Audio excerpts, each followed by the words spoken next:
Teman-teman, jika ingin lulus, teman-teman tidak perlu bersusah-susah untuk menghafalkan semua materi ini. Tapi teman-teman cukup pahami saja setiap butir-butir Pancasila ini dan pengamalannya.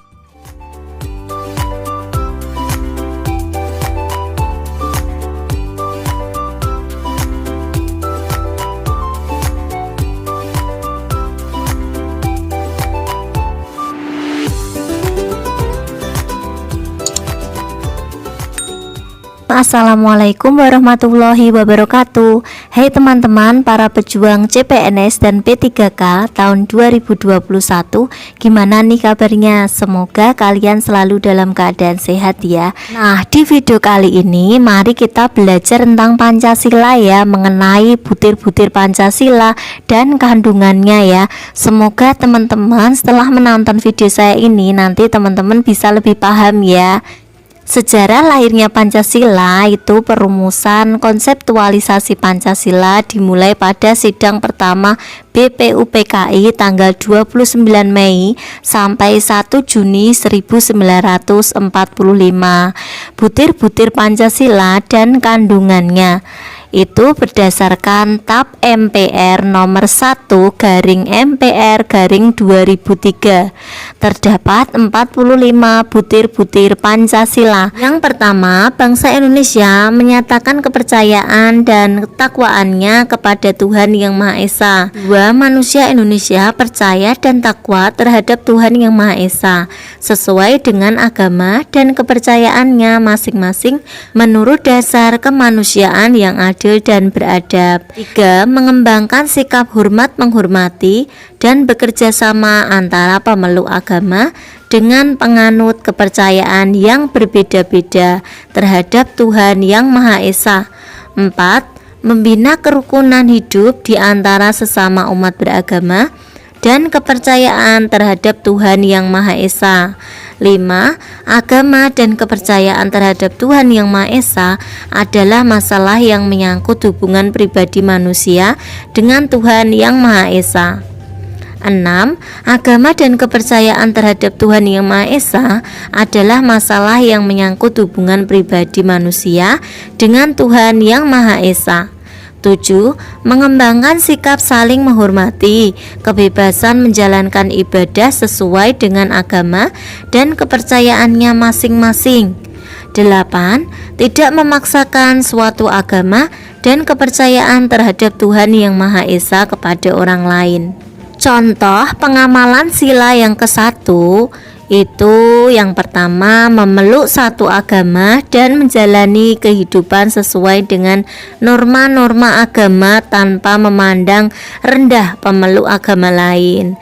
Yang kedua, contohnya tidak melakukan penistaan dari suatu agama seperti melakukan pembakaran rumah-rumah ibadah atau bentuk pelecehan lainnya, karena hal itu tidak menunjukkan dasar kemanusiaan yang adil dan beradab.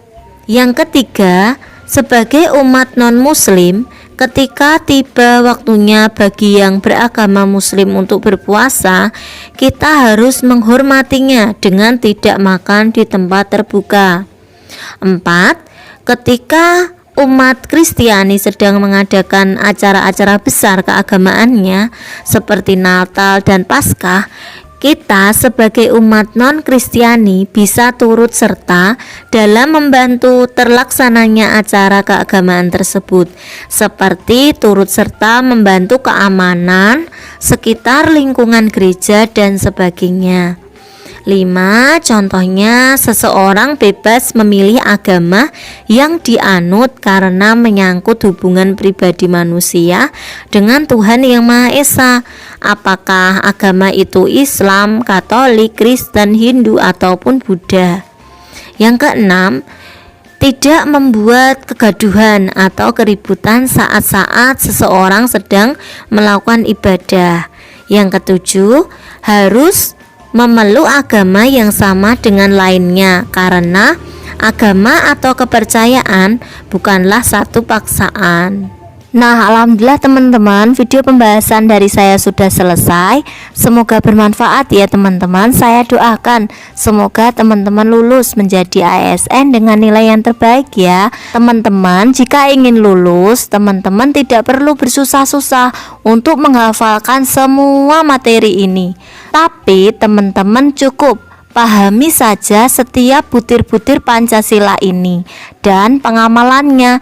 Jika teman-teman paham, insya Allah teman-teman akan bisa menghadapi dan mengerjakan setiap soal yang keluar nanti.